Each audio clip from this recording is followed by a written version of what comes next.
Теперь только то, что касается вот этических соображений. Я продолжу. Свалка, помойка. Значит, на том месте, где расположен участок, никогда не было свалки. Я не спорю. Рядом находится, в черте города, подчеркиваю, в черте города, находится полигон промышленных отходов. Вот неплохо было бы депутатам съездить туда и посмотреть, что там творится сейчас. Полигон уже находится в стадии рекультивации. То есть он должен быть, рекультивация, сложный процесс. Там на том месте должны быть зеленые насаждения. Потому что на территории полигона рекультивировано. Ничего нельзя строить. Ничего, кроме зеленых насаждений. Видать, перед закрытием собственник полигона теперь принимает туда золоотходы. Ветер разносит вот эту пыль на этот поселок Бадалык.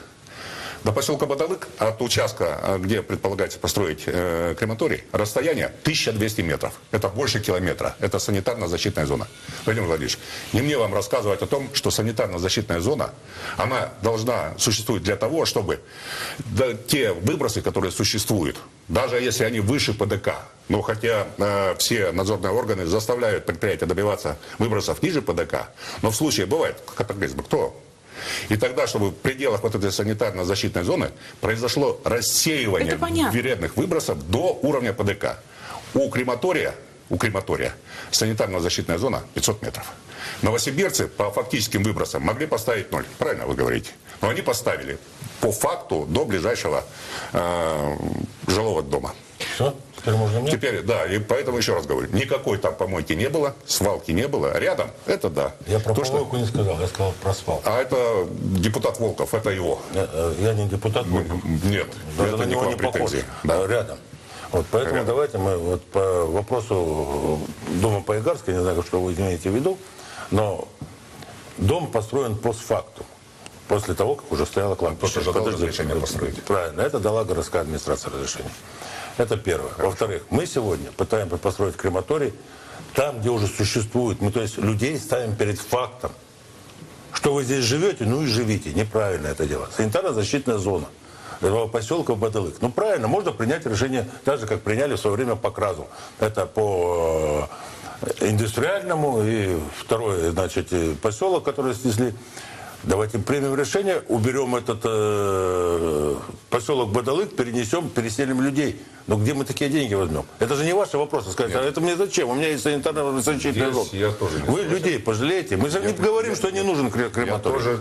Я тоже за, чтобы в экологии в Володе Красноярске была хорошо, нормально. вы в поселок Бадалык, я построю дом, пойдете жить? Нет, когда рядом крематорий, с другой стороны кладбище. Значит, до поселка Бадалык, я не пойду. До поселка Бадалык, я еще раз повторюсь, 1200 метров до ближайшего застройки. Что такое 1200 метров? Километр. Это мелочи, вы понимаете? В эту сторону поселок никогда расстраиваться не будет. А тогда... Да он вообще не будет расстраиваться, этот поселок. Но там живут Владимир Владимирович, тогда вы мне скажите, а как насчет кладбища Бадалыкского? Сколько от Бадалыкского кладбища до поселка Бадалык? Еще меньше. Ну, понимаете, можно сказать, так исторически сложилось. Не надо насчет исторически. В эту сторону строится, в сторону кладбища строится. Давайте мы возьмем Октябрьское кладбище. Оно рядом с жилой застройкой. Но это уже сложившееся. Все. Зачем мы еще делаем? Еще раз говорю, новое. Почему в районе этих кладбищ, почему допускается новое строительство? И то, что Владимир Владимирович сказал о том, что это администрация городская. Администрация городская не вправе менять ни генеральный план, ни правила землепользования, потому что эти два документа утверждены решением депутатов городского совета. И только с их согласия можно... что генплан утвержден. Я не про новый, про старый, про действующий. Про действующий. А он не утвержден? Значит, правильно менять депутата по результатам общественного слушания. Вы все правильно говорите. Да. Вот. Когда утверждают депутаты в следующем порядке. Сначала было 400 на... Давайте мы проведем опрос Солнечного и Бадалыка. Зачем мы опрашиваем весь город?